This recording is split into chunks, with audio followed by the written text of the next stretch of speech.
Imagina estar contando historias de terror con tus amigos, pero nada basado en hechos reales. Y en eso, uno de tus amigos te dice, bueno, esto a mí me pasó, y además de contarte la historia, te enseña pruebas, y deja tú todo eso, estás justo en el lugar donde ocurrió. Y esto que ven aquí está involucrado. Bueno, pues resulta que un chico llamado David invita a sus amigos a su granja como para que se queden ahí un fin de semana a acampar y demás. Todo esto ocurrido en Kansas. El papá de David era un granjero y además que tenía un terreno muy grande como para cultivo, también tenía animales como gallinas, vacas, caballos, etc. Algunos amigos de David ya habían visitado la granja, pero este era el primer fin de semana que algunos de ellos iban a pasar días ahí. Entonces llegaron a la granja y notaron que alrededor de todo el terreno había una barda color verde que ya estaba un poco gastada. El detalle es que justo a un lado de la granja comenzaba el bosque. Total, todos los amigos salieron hacia un punto de ese terreno y ahí se dispusieron a hacer una fogata. Empezó a anochecer, ellos estaban asando bombones y cuando estaba por ser medianoche, una de las amigas de David propuso que contaran historias de terror y así fue como cada quien iba contando una. Algunos hablaban de ovnis, otros de brujas, otros de diferentes encuentros con criaturas, etc. Todas las historias con cierto grado de terror y notaron que la noche se volvía mucho más oscura y que además los sonidos de los grillos dejaron de escucharse, cosa rara. Y fue entonces cuando David, el dueño de la granja, les dijo, les voy a contar una historia que solamente mi familia sabe, pero creo que se las puedo contar ahora. Y él les contó que en el año 1994, su abuelo había recibido una cámara fotográfica de regalo por parte de un concurso en un programa de radio. Su abuelo estaba encantado con esta cámara porque él nunca había tenido una, entonces le tomaba foto a absolutamente todo. A los árboles, a sus animales, al pasto, al bosque, a piedras, a todo. Pasadas unas cuantas semanas de que le habían dado la cámara, el abuelo de David le informa a su esposa que se va a dirigir hacia el bosque para tomar fotos de los pájaros, de las piedras, de la tierra mojada y demás, y se adentra en el bosque. Pasó todo el día y toda la noche y el abuelo no aparecía. No fue hasta el día siguiente, muy temprano, que el abuelo de David apareció. Parecía bastante nervioso y venía muy sucio.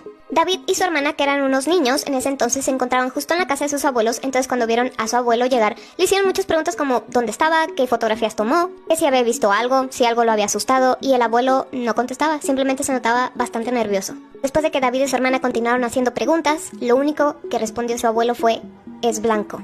Obviamente David no tenía idea qué significaba esto, pero con el paso de los días el abuelo regresó a su actitud normal. Ahora, pasaron unos cuantos días, y según testigos y el informe policial, el abuelo de David se encontraba sentado en el porche de ahí mismo de su granja, cuando notaron que un hombre vestido todo de blanco se acercó a la propiedad. Los vecinos lograban escuchar que el abuelo de David le estaba gritando a este hombre preguntándole ¿qué haces aquí? ¿Quién eres tú? Este extraño hombre, vestido todo de blanco, no le contestaba absolutamente nada, simplemente se quedó ahí, inmóvil, viendo al abuelo de David fijamente. Así que lo que hizo fue sacar su cámara y tomarle una fotografía, pero al parecer, cuando el hombre todo vestido de blanco vio que le iban a tomar una foto, se movió un poco, pero no lo suficiente como para que no saliera en una fotografía. Y cuando se movió fue que el abuelo de David notó que traía algo en la mano, algo que podría lastimarlo. Según los vecinos, vieron como el abuelo corrió hacia su casa y al parecer llamó a emergencias. Después de esa llamada que hizo el abuelo, nunca más se supo nada de él. Y según el reporte policial, la llamada fue bastante corta, ya que cuando le contestaron le dijeron ¿cuál es su emergencia? El abuelo contestó necesito a la policía aquí porque hay un hombre que está afuera de mi propiedad y trae, les digo, este artefacto que puede que me lastime.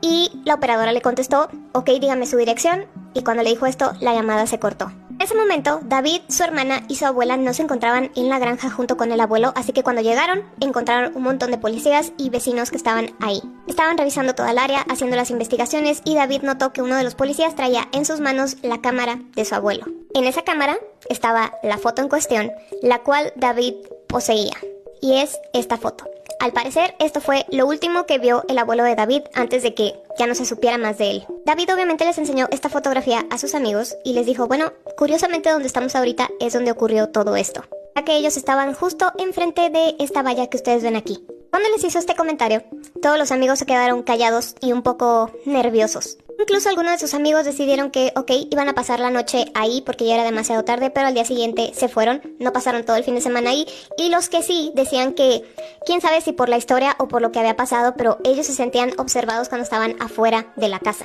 Algunos más tuvieron pesadillas y alucinaciones. Lo que era seguro era que esta cosa vio que el abuelo de David estaba en el bosque y aparentemente lo siguió hasta su casa. David tiene la teoría que tal vez este hombre estaba cuidando algo y cuando vio que su abuelo se había acercado, lo que hizo fue ir hacia su casa para vigilarlo y llevárselo después. Porque a pesar de que la policía estuvo involucrada y que muchos vecinos fueron testigos de lo que estaba pasando, nunca vieron cuando el abuelo se fue con él o tuvieron alguna pista a los policías de qué le pudo haber pasado. Nunca lo encontraron.